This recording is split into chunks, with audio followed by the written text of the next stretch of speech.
ಈಗ ಶಾಂತವಾಗಿದೆ. ಬಾಗಲಕೋಟೆ ಈಗ ಶಾಂತವಾಗಿದೆ. ಮೊದಲನೇ ದಿವಸದಿಂದನೂ ಕೂಡ ನಾವು ಪೊಲೀಸ್ನವರು ಇಮಿಡಿಯೇಟ್ ಆಗಿ ಆಕ್ಟ್ ಮಾಡಿದ್ದಾರೆ. ಅವರಿಗೆ ಏಟು ಬಿದ್ದರೂ ಕೂಡ ಅವರು ಇಮಿಡಿಯೇಟ್ ಆಗಿ ಆಕ್ಟ್ ಮಾಡಿದ್ದಾರೆ. 8 ಜನನ ಅರೆಸ್ಟ್ ಮಾಡಿದ್ದಾರೆ. ಎಲ್ಲ ಕಂಟ್ರೋಲಿಗೆ ಬಂದಿದೆ. ನಾನು ಇಮಿಡಿಯೇಟ್ ಆಗಿ ನಮ್ಮ ಸೀನಿಯರ್ ಆಫೀಸರ್ಸ್ನೆಲ್ಲ IG ಮತ್ತು ADGP ಲಾ ಆ್ಯಂಡ್ ಆರ್ಡರ್ನು ಕೂಡ ಕಳಿಸಿದೆ.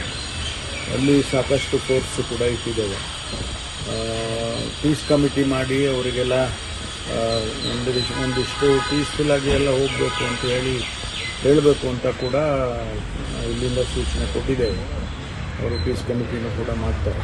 ಸದ್ಯಕ್ಕೆ ಎಲ್ಲವೂ ಕೂಡ ಶಾಂತಿಯಿಂದ ಇದೆ.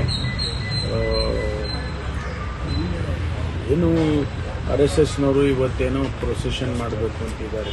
ಅವರಿಗೆ ಪ್ರೊಸೆಷನ್ ಲೋಕಲ್ ಸಿಚುವೇಶನ್ ನೋಡಿಕೊಂಡು ತೀರ್ಮಾನ ಮಾಡಿ ಅಂತ ಕೂಡ ಹೇಳಿದ್ದೇವೆ. ಒಟ್ಟಾರೆ ಶಾಂತಿಯಿಂದ ಇದೆ ಈಗ ಸದ್ಯಕ್ಕೆ. ಕೋರ್ಸ್ ಇನ್ನೂ ಕೂಡ ಲೇಟ್ ಇದ್ವಿ. ನಾನು ಅವರಿಗೆ ಅಪೀಲ್ ಮಾಡ್ಕೊಳ್ಳೋದು ಇಷ್ಟೇ, ನೀವು ಇವೆಲ್ಲ ಏನಾದರೂ ಕೂಡ ಕಾನೂನಿಗೆ ವಿರುದ್ಧವಾಗಿ ಯಾರಾದರೂ ನಡ್ಕೊಂಡ್ರೆ ಅವ್ರಿಗೆ ನಮ್ಮ ಪೊಲೀಸ್ನವ್ರ ಗಮನಕ್ಕೆ ತಂದರೆ ಅವ್ರ ಮೇಲೆ ಕ್ರಮ ತಗೊಳ್ತೀವಿ. ಇವರೇ ಕಾನೂನು ಕೈಗೆ ಎತ್ಕೊಳ್ಳೋದು ಬೇಡ. ಕಲ್ಲೊಡೆಯೋದು ಮಾಡೋದು, ಪ್ರಚೋದನೆ ಮಾಡೋದು ಇಂಥದ್ದೆಲ್ಲ ನಡೆದ್ರೆ ಯಾರಿಗೂ ಕೂಡ ಶಾಂತಿಯಿಂದ ಇರೋದಕ್ಕೆ ಸಾಧ್ಯ ಇಲ್ಲ. ಹಾಗಾಗಿ ನಾನು ಅವ್ರಿಗೆ ಅಪೀಲ್ ಮಾಡಿಕೊಳ್ತೇನೆ, ಎಲ್ಲರೂ ಕೂಡ ಸಹಕರಿಸಬೇಕು ಮತ್ತು ಕಾನೂನು ನಾವು ಮೇಂಟೈನ್ ಮಾಡೋದಕ್ಕೆ ನಮಗೆ ಸಹಕರಿಸಬೇಕು ಪೊಲೀಸ್ ಇಲಾಖೆಗೆ ಅಂತೇಳಿ ನಾನು ಅವರಿಗೆ ಮುಖಂಡರುಗಳಿಗೆ, ಅಲ್ಲಿನ ಸ್ಥಳೀಯ ಮುಖಂಡರುಗಳಿಗೆ ಅವ್ರಿಗೆಲ್ಲ ಅಪೀಲ್ ಮಾಡ್ಕೊಳ್ತೇನೆ. ಶಾಂತಿ ಸಭೆ ಕರೆದ್ರೂ ಕೂಡ ಸರ್ ಬಂದಿಲ್ಲ ಅನ್ನುವಂಥದ್ದು ಇದೆ ಸರ್. ಅದು ಹಿಂದೆ ನಾನು ವಿಚಾರ ಮಾಡಿದೆ. ಹಿಂದೆ ಒಂದು ಪದ್ಧತಿ ಮಾಡಿದ್ದಾರೆ, ಏನೋ ಯಾಕೆ ಮಾಡಿದ್ರೂ ಗೊತ್ತಿಲ್ಲ. ಶಾಂತಿ ಸಭೆ ಮಾಡಬೇಕು ಅಂತ ಅಂದರೆ ಅವ್ರನ್ನೇ ಬೇರೆ ಒಂದು ಸಮುದಾಯದವ್ರನ್ನೇ ಬೇರೆ ಕರೆಯೋದು, ಇನ್ನೊಂದು ಸಮುದಾಯನೇ ಬೇರೆ ಕರೆಯೋದು, ಆ ಥರ ಮಾಡಿದ್ದಾರೆ. ಶಾಂತಿ ಸಭೆ ಅಂತ ಅನ್ನಿಸ್ಕೊಳ್ಳೋದೇ ಇಲ್ಲ. ಅದಕ್ಕೆ ನಾನು ಹೇಳಿದೆ ಎಲ್ಲರನ್ನೂ ಒಟ್ಟಿಗೆ ಸೇರಿಸಿ ಮಾಡಿಯಪ್ಪ ಅಂತ. ಬಹುಶಃ ಅದಕ್ಕೋಸ್ಕರ ಅವರು ಬರೋದಿಲ್ಲ ಅಂತ ಹೇಳಿರ್ಬೋದು.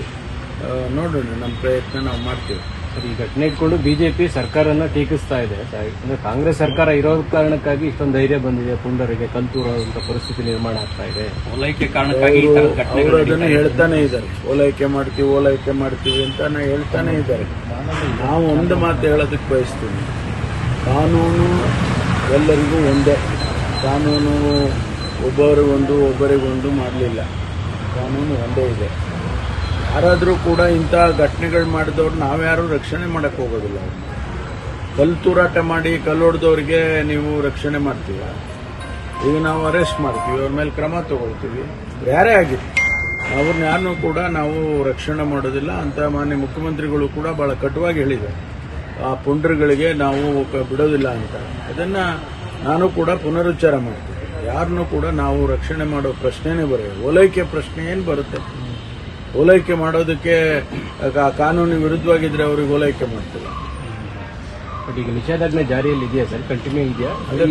ಮೆರವಣಿಗೆ ಮಾಡ್ತೀವಿ ಅಂತಂದ್ರೆ ಮೆರವಣಿಗೆ ಊರ ಆಚೆ ಒಂದು ನವನಗರ ಅಂತ ಏನೋ ಇದೆ, ಒಂದು 3-4 ಕಿಲೋಮೀಟರ್ ದೂರದಲ್ಲಿದೆ. ಅಲ್ಲಿಗೆ ಏನು ಕ್ಯಾಂಪ್ ಮಾಡಿಲ್ಲ ಅವರು.